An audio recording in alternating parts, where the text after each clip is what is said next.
ആരാണ് ഷൈൻ ചേട്ടന് കൊണ്ടുവരാന്ന് ഒരാള് പറഞ്ഞായിരുന്നു. ആ പുള്ളിയാണ് ആദ്യം ഇടിക്കണ്ടത്. ആരാട്ടത് മിണ്ടാതെന്താ നമ്മുടെ കുട്ടനല്ലേ? ആ ഇപ്പൊ നാളെ സത്യത്തിൽ ഷൈൻ ബ്രോ എന്താണ് ഇതിന് വരാത്തത് എനിക്ക് അറിഞ്ഞൂടാ കേട്ടോ. കുറച്ച് തിരക്ക് കാര്യങ്ങളൊക്കെ പറയുന്നുണ്ട് ഇടയ്ക്ക് വിളിക്കുന്ന സമയത്ത്. ഇടയ്ക്ക് ഒരു ദിവസം വന്നിരുന്നു. ആ സമയത്ത് നമുക്ക് വേറെ കുറച്ച് ടെക്നിക്കലി വേറെ ആവശ്യം വന്നു. പിന്നെ ആള് വരാമെന്ന് വരും. നാളെ ചിലപ്പോൾ കാണും കേട്ടോ. ചിലപ്പോൾ എന്നല്ല, ഉറപ്പായിട്ടും കാണുമെന്നുള്ള രീതിയിൽ ഒരു ഇത് തന്നിട്ടുണ്ട്. അങ്ങനെ പ്രതീക്ഷിക്കുന്നു. കാരണം വെച്ചാൽ അദ്ദേഹത്തിനും ഒരു ഷൂട്ട് നടന്നുകൊണ്ടിരിക്കുന്നുണ്ട്. അപ്പോൾ അവിടുന്ന് ഇറങ്ങുന്നതിന്റെ ഒരു ബുദ്ധിമുട്ടും കാര്യങ്ങളും ഇപ്പൊ നമ്മൾ ഷെഡ്യൂൾ ചെയ്യുന്നതിന് ബുദ്ധിമുട്ടാൻ കാരണം അതുകൊണ്ടാണ് വരാത്തതെന്ന് എൻ്റെ അടുത്ത് കഴിഞ്ഞ ദിവസം ജോക്കുട്ടനോട് സംസാരിച്ചപ്പോൾ അങ്ങനെ പറഞ്ഞു. അപ്പൊ നാളെ കാണും എന്ന് ഉറപ്പ് തന്നിട്ടുണ്ട്.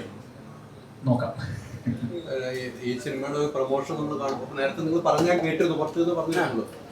ഗംഭീരമായിട്ട് പ്രൊമോഷൻ മീഡിയാസും സപ്പോർട്ട് ചെയ്യുന്നുണ്ടെന്ന് പറഞ്ഞു. പക്ഷെ എനിക്ക് തോന്നുന്നത് വിപിൻ ഇത്രമാത്രം ഒരു സിനിമയെ സ്നേഹിക്കുന്നതിന്റെ ഏറ്റവും വലിയ തെളിവാണ് താങ്കളുടെ ഒരേ സിനിമ ഇറങ്ങുമ്പോഴും അതിന്റെ പിന്നിലുള്ള യാത്ര ഞങ്ങൾ എല്ലാ മീഡിയാസും ഒരേപോലെ പറയുന്നതാണ് എൻ്റെ ഒരു വിശ്വാസം, അല്ലേ? ഒരേപോലെ ആ ഒരു അത്തരം ഒരു നിലപാടിലേക്ക് എത്തി നിൽക്കുമ്പോൾ മനസ്സുകൊണ്ട് എന്താണ് തോന്നുന്നത്? ആ നമ്മുടെ ഒരു സ്വന്തം സിനിമ, നമ്മൾ ചെയ്ത വർക്ക് എല്ലാവരും കൊണ്ട് കഴിയുന്നതായിട്ട് എനിക്ക് തോന്നിയിട്ടില്ല. പേഴ്സണലി ഞാൻ പറയുകയാണ്. ഇതൊക്കെ ഞാൻ ഇതിനു മുമ്പുള്ള ഇന്റർവ്യൂവില് വളരെ സത്യസന്ധമായിട്ട് പറഞ്ഞിട്ടുണ്ട്. അതായത് എനിക്ക് കിട്ടുന്ന ഓരോ സിനിമയും എനിക്ക് അത്രയും വിലപ്പെട്ടതാണ്.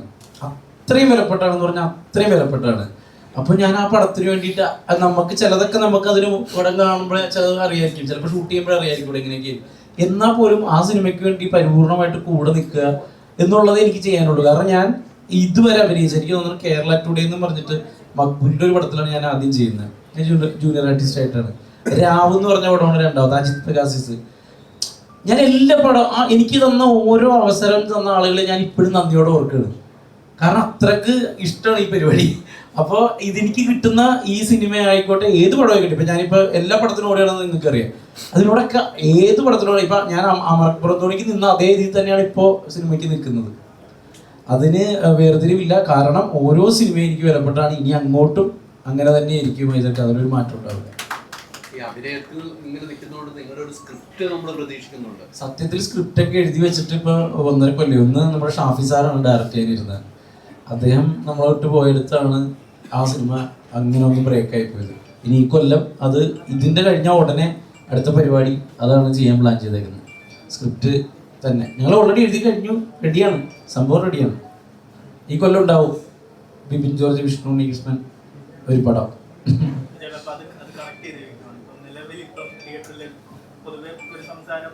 സെലിബ്രേറ്റ് ചെയ്യുന്ന സിനിമകൾ മാത്രമാണ് തിയേറ്ററിൽ ഓടുന്നത്, അത്തരത്തിലുള്ള ഒരു ഡിസ്കഷൻ നടക്കുന്നുണ്ട്. പക്ഷേ ഇപ്പം പാരലായിട്ട് നോക്കുകയാണെങ്കിൽ ഇപ്പൊ എക്കോ പോലുള്ള സിനിമ ഒരു നെക്സ്റ്റ് ജനറേഷൻ സോ കോൾഡ് പ്രകൃതി പടം എന്നൊക്കെ വേണേൽ പറയാം. ഇത് നിലവിൽ ഇത്ര നാൾ കണ്ടുകൊണ്ടിരുന്നതിൽ ഡിഫറെന്റ് ആയിട്ട് ഇപ്പം ഞെട്ടിച്ചു കളഞ്ഞു എന്നുള്ളതാണ്. നാഷണൽ വൈഡ് ആണെങ്കിലും ഒരുപാട് ആളുകളെ പറ്റി പറയുന്നുണ്ട്. അപ്പം ഇത് നിലവിൽ ഇത്ര നാൾ നമ്മൾ കണ്ടിരുന്നതിൽ നിന്നും ഭയങ്കര ഒരു ഡിഫറൻറ്റ് ആണ്. അപ്പം ആസ് എ റൈറ്റർ ആ ഒരു മാറ്റത്തിനെയും അല്ലെങ്കിൽ സ്വയം അപ്പം ക്രിയേറ്റീവിലും മാറ്റം ശ്രമിച്ചിട്ടുണ്ട്. അതിനെ എങ്ങനെയാണ്?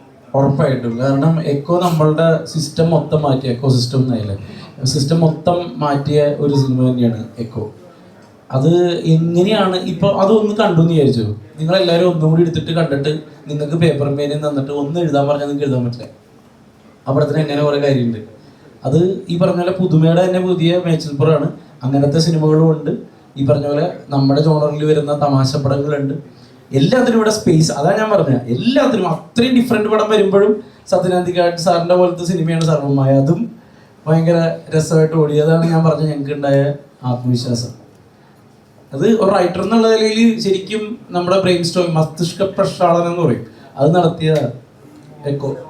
കറക്റ്റ് അല്ലേ മസ്തിഷ്ക പ്രക്ഷാളനം? ഇവൻ ഇംഗ്ലീഷ് സാറാണ്, അതുകൊണ്ട് ചോദിച്ചാണ്.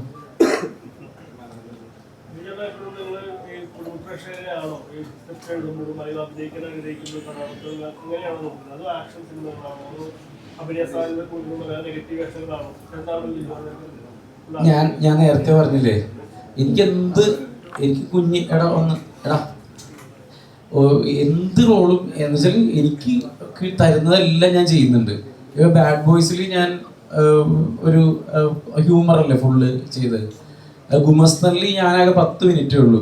അത് വളരെ സെന്റിമെന്റ്സ് റോളാണ്. കൂടുതൽ നിങ്ങൾക്ക് അറിയാലോ, കൂടുതലിന്റെ സെക്കൻഡ് ഹാഫ് ഉണ്ടോ ഞാൻ പറയണത്, ഫസ്റ്റ് ഹാഫ് അല്ല. അപൂർവത്രന്മാര് ഫുൾ ഹ്യൂമറായിരുന്നു.